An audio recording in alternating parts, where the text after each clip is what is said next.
মই আপোনাৰ ৰুক্মিণী গাঁৱত অৱস্থিত আপোনাৰ দা ৰয়েল ৱেডিংছ মেট্ৰিমনিয়েল কনসালটেন্ট হেতু আপোনাৰ এটা মেৰিজ ব্যুৰো হয় তাতে কাম কৰিছিল এজ এ সেলস এক্সিকিউটিভ হিচাপে যোৱা আপোনাৰ 2024 চনৰ মাৰ্চ মাহৰ পৰা মই এই বছৰ মানে আপোনাৰ জুনলৈকে কৰি আছিল তাৰ পিছত তাত মানে আপোনাৰ এনেকুৱা ধৰণৰ হয় যদি ধৰক আপোনাৰ পেৰেন্টস বা আপোনাৰ নিজেও যদি আপোনাৰ নিজৰ বিয়াৰ কাৰণে যদি চাবলৈ যায় তাতে মানে লৰাৰ কাৰণে চাব গলে ছোৱালীৰ প্ৰফাইল তেনেকুৱাকৈ দিয়ে যদি ছোৱালীৰ কাৰণে চাব দিয়ে মানে যায় তেতিয়া লৰাৰ প্ৰফাইল তেনেকৈ দেখুৱায় আৰু মানে তাত আমাৰ এইটো কাম হৈছিল সেলস এক্সিকিউটিভৰ যে মানে আপোনাৰ যিজন মানে আপোনাৰ পেৰেন্টস যাব যিগৰাকী মানে আপোনাৰ ছোৱালীৰ কাৰণে দেখাবলৈ যাব তেওঁ কি বিচাৰিছে সেই প্ৰফাইলটো ফাৰ্ষ্টে প্ৰস্তুত কৰি দিয়ে তেওঁলোকে আৰু সেইমতে আপোনাৰ প্ৰফাইলটো দেখুৱা হয় প্ৰফাইলটো দেখুৱাৰ পিছত পইচাটো আপোনাৰ লোৱাটোৱে আমাৰ হৈছে মোটিভ ফাৰ্ষ্ট কাম সেলস এক্সিকিউটিভৰ তাৰ পিছত পইচাটো লোৱাৰ পিছত আপোনাৰ সাৰ্ভিস কেনেকৈ দিব কি দিব নাম্বাৰ কেনেকৈ দিব ফ্যামিলি মিটিংছ কেনেকৈ কৰে সেইখিনি আমাৰ লগত নাছিলে সেইখিনি সাৰ্ভিস টিমে কৰে আপোনাৰ সেইখিনি অলৰেডি আমাৰ টিমটোৰ লগত সম্পূৰ্ণ বেলেগ ৰেজিষ্ট্ৰেচন কৰা কামটোৱে খালি আমাৰ পিছত মানে গম পালো আপোনাৰ যেতিয়া আপোনাৰ ধৰক প্ৰফাইল বাক তেনেকৈ প্ৰস্তুত কৰি দিয়ে কথা পাতিব নোৱাৰে আপোনাৰ পেৰেন্টস বিলাকে মানে বহুত ফোন কৰে কাৰণ মোৰ লগত কথা পাতি যিহেতু মানে তেওঁলোকে বিশ্বাস কৰি পেলাই এটা এমাউণ্ট দি থৈ যায় তেওঁলোকে কয় যে তোমালোকৰ লগত কথা পাতি গৈছো যিহেতু তুমি মানে কোৱা কি হৈছে কি নাই ফ্যামিলিটোৱে কি কৈছে কি নাই তাৰ পিছত মানে তেওঁলোকে কি কৰে কথা পতাবৰ কাৰণে আমাৰ কলিগৰ মানে আপোনাৰ মানে এমপ্লয়ি লগ মানে যিকোনো এজনী নাম্বাৰ ট্ৰু কলাৰ নামটো চেঞ্জ কৰি দিয়ে তেওঁলোকে নামটো চেঞ্জ কৰি পেলাই মায়েক হৈ পেলাই বা আপোনাৰ বাইক হৈ পেলাই বা বৌক হৈ পেলাই কথা পতাই দিয়ে তেনেকুৱাকৈ মানে প্ৰত্যেকটো প্ৰফাইল আপুনি দেখিলে গমে পাব লৰাজনৰ যদি প্ৰফাইল থাকে তাতে এজন বাইক থকা বুলি কয় বাইকজনী সদায় বিয়া হোৱা বুলি দিয়ে আৰু মানে যিজনী ছোৱালীৰ প্ৰফাইল থাকে ছোৱালীজনীৰ ওপৰত সদায় ককাইকেজন থাকে ককাইকজন বিয়া পতা বুলি কয় মানে বৌয়ে হিচাপে কথা পতাই দিয়ে সব ভুৱা মানে আপুনি গম পোৱাৰ পিছত মানে আপোনাৰ মই তেওঁলোকক প্ৰায়কেইজন ক্লায়েণ্টক মানে মই কৈ দিছিলোঁ যে এইটো একচুৱেলি ভুৱা হয় আপোনালোকে এনেকৈ নকৰিব আনকি মোৰ নাম্বাৰ শ্বেয়াৰ কৰিলোঁ মই মানে সেই ক্লায়েণ্টকেইজনক কৈ দিছিলোঁ তেনেকুৱাকৈ শ্বেয়াৰ কৰোঁতে মানে দুজন ক্লায়েণ্টে আপোনাৰ দিছপুৰ থানাত এজাহাৰো দিছিলে এজাহাৰ দিওঁতে মানে তেওঁলোকক ৰিফাণ্ড কৰিবলগীয়া হৈছিলে মালিকে সেই ৰিফাণ্ড যিহেতু কৰিবলগীয়া হ'ল দুজন ক্লায়েণ্টক অলমোষ্ট ৭০,০০০ মান এজন ক্লায়েণ্টৰ পৰা মানে আপোনাৰ পেকেজ থাকে তাতে ৩ মাহ ৬ মাহ ১ বছৰ বুলি কয় সেইটো নিজৰ ওপৰত ভিত্তি কৰিব যোনে যেনেকুৱা মাহৰ কাৰণে ধৰক চাই আছে আপোনাৰ সবতছে লোৱেষ্ট পেকেজটো হৈছে আপোনাৰ 24 মানে 25-24 তেনেকুৱা আৰু হাইয়েষ্ট পেকেজটো হৈছে আপোনাৰ 75,000ৰ ওচৰত তাৰপিছত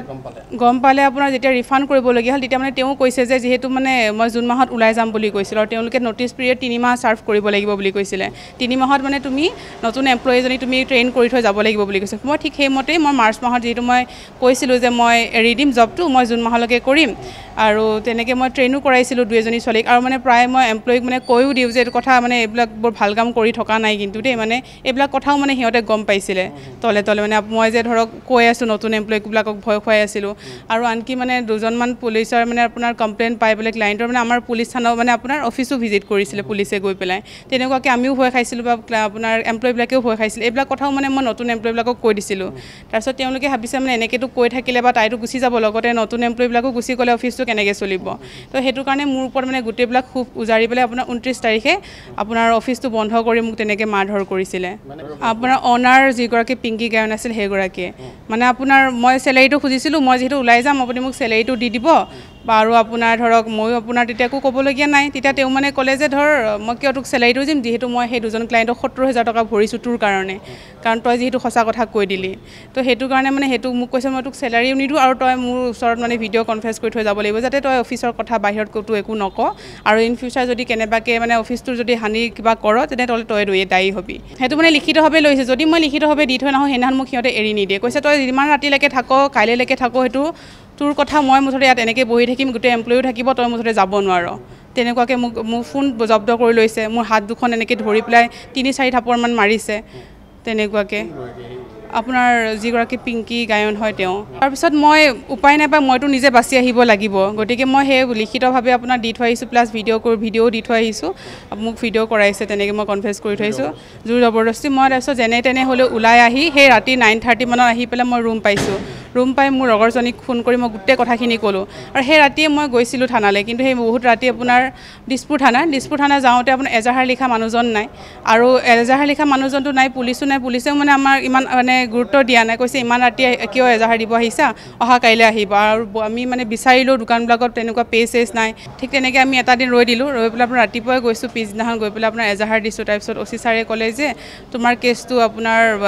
মেমগৰাকীক দিছোঁ কৰবী শইকীয়া মেম কৈছে তেওঁ আপোনাৰ গোটেইখিনি হেণ্ডেল কৰিব তাৰপিছত তেওঁৰ নাম্বাৰটো লৈ যাবা বুলি ক'লে তেওঁ ৰাতিপুৱা মৰ্ণিং ডিউটি কৰিছে তুমি ইভিনিং মানে ফোন কৰি ল'বা 3টা বজাৰ পিছত ফোন কৰিব দিছে মই ঠিক তেনেকৈ 3টা বজাৰ পিছতে ফোন কৰিছোঁ তেওঁ বোলে আপোনাৰ বহুত গা বেয়া তেওঁ আহিব নোৱাৰে বুলি ক'লে যিহেতু মানে মৰ্ণিং ডিউটি কৰি গৈছে